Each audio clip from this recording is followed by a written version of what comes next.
Where are you putting your energy? This is what I want to talk about today because I feel like it is often overlooked or misunderstood. The reason that this is an important topic is that where we think we are putting our energy, sometimes not at all where it's going. If we think about energy like currency, you have to think about what you're doing with it. Where are you putting it? When are you giving it? If we relate this to money, if you were focusing on, I need more, I don't have enough, how am I going to pay my bills? Or how do I get more? How do I make more? From an energetic standpoint, where you are is in lack for the most part. Yes, there are exceptions to this rule. If you have money and you're thinking, how can I make more money? Or where can I invest my money to make my money work for me? That's different. That's not what I'm talking about. What I'm talking about is when you are coming from a place of need. Weight is the same way. If you were looking at weight and saying, I need to lose weight, I don't like the way that I look, or I don't like the shape that I'm in, so I want to change that. You are coming from, for lack of a better way to explain this, from a negative place. And so then, therefore, what you are breeding more of is the thing you actually lack. You're not calling in money, you're calling in confirmation of the lack of money. You're not calling in getting in better shape and eating healthier and toning up. You are calling in confirmation that you're out of shape or overweight or whatever. Fit any scenario you want in there. But for today's purposes, I really want to drive this home in terms of relationships, because this is what we've been talking about. Setting boundaries, knowing what you want, being able to communicate these things effectively. Now what we want to focus on is, where are you putting your energy? Let's just say you've done all the work up until now. You've figured out what it is that you want. What is the goal that you're going after? You figured out how there is a disconnect in your life. Like, what is not happening that you thought was happening? And you are starting to implement boundaries, and you are starting to be able to communicate because you are really anchoring into, like, what is it that I want? Are you putting your energy into a space of, I've told you my boundary, and now you keep bulldozing right over my boundary? I'm telling you what I want, which is related to my boundary, and you're not listening. And so where we tend to go in this human experience, in society, the way that we've been taught and what we are working through, is we tend to stop all of the momentum, all of the progress. We want to convince the people in our lives, the people that we are setting boundaries with, the people we are trying really hard to communicate effectively with. We stop what we're doing to get them to understand, acknowledge, appreciate, and confirm that we are doing the good thing. We are on the right path. We are changing our focus, whatever. But the key point in there is that you have stopped momentum.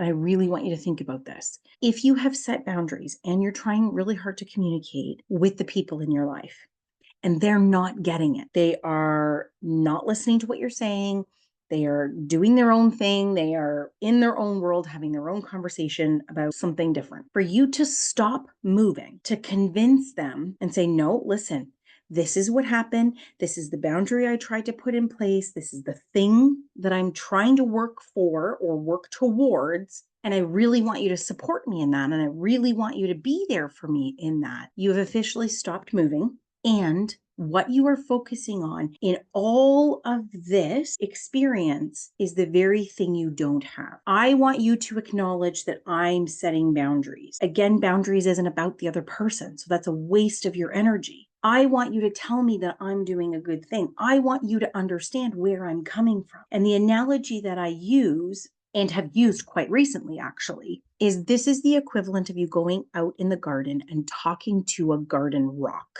to explain to the garden rock, like, here's my boundaries, and I really want you to listen, and I really want you to focus, and I really want you to understand my boundaries. And obviously the rock's not doing it. And you stay trying to talk to the rock to get the rock to understand where you're coming from.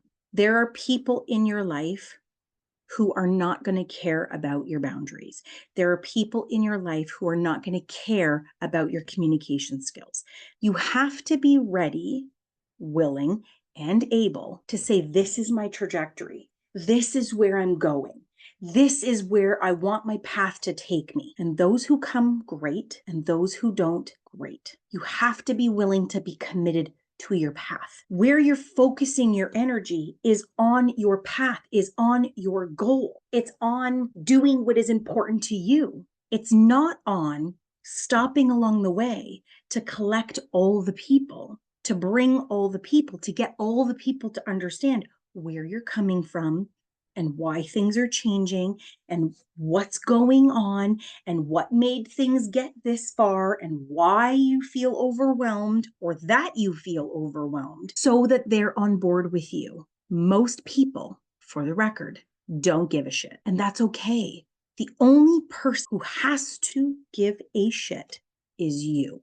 You have to be committed to where you're going.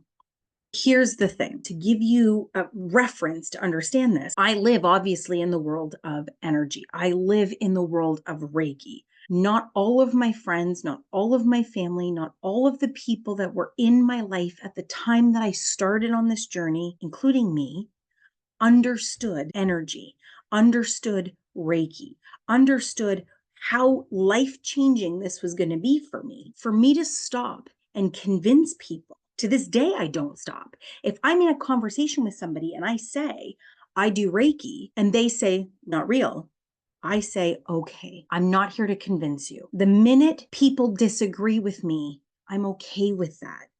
If you say to me, I don't know what that is, can you explain it to me?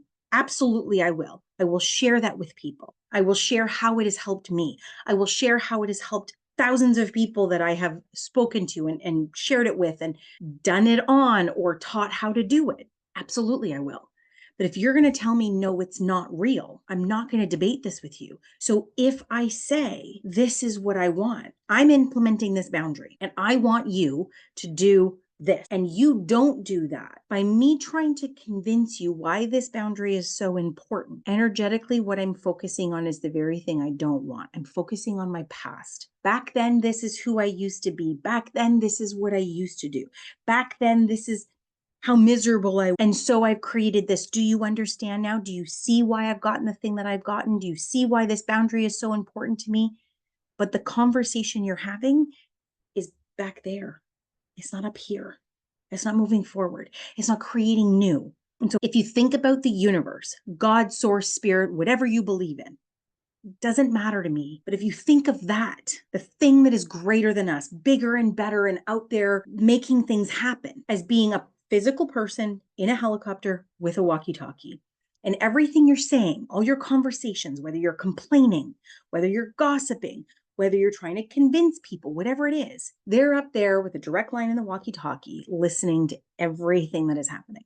And so while you're saying, my childhood and then my friends and then my spouse and then my family, and so this is why it's so important to me, that person is like, oh, you need more drama. You need more proof that you're not good enough. You need more people to disrespect your boundaries because you keep talking about disrespecting boundaries. That's fucked up, but okay, I'll send them in. Rather than focusing your attention on where you're going and just talking about how I'm moving forward and you're not listening to me, you're not respecting my boundaries. Boundaries is so wildly used that most people just tune it out when you say boundaries nowadays, which is fine, but you're not respecting what I'm asking for. So I'm just going to keep going over here. And unfortunately, you can't be a part of where I'm going. Now your energy is focused on where you're going. It's focused on your goal. It's focused on your outcome. And we're going to talk about next, but I'm going to drop it here because I really want you to think about this. When you spend all of your time fighting these issues of the past, when you spend all of your time trying to get people to understand where you're coming from, and you're fighting all the little things that come up along the way, you don't have the energy to fight the things that matter. You don't have the energy to fight the things that are a definite impact on where you're going because all of your energy is used over here. Think about it like a cell phone. This is the easiest way for me to explain this to you. If you spend your time on the phone looking up flowers and how cheesecake is made and looking up whatever, and now your battery is at 10% and you're like, damn, I really need my GPS. You have no battery left or very little battery left to focus on where you're going. because you've wasted so much of your time and energy over here. So really think about this. I really want you to think about, are you expending energy like a budget? Where are you putting out energy that does not matter anymore? Where are you leaking energy that you can pull it back, where you can start to refrain, where you can start to shift things for you? Where is that? And then let's create a plan so that it works for you, so that it benefits you, rather than leaking it all and feeling exhausted and not being able to move forward because you've spent too much time in your past.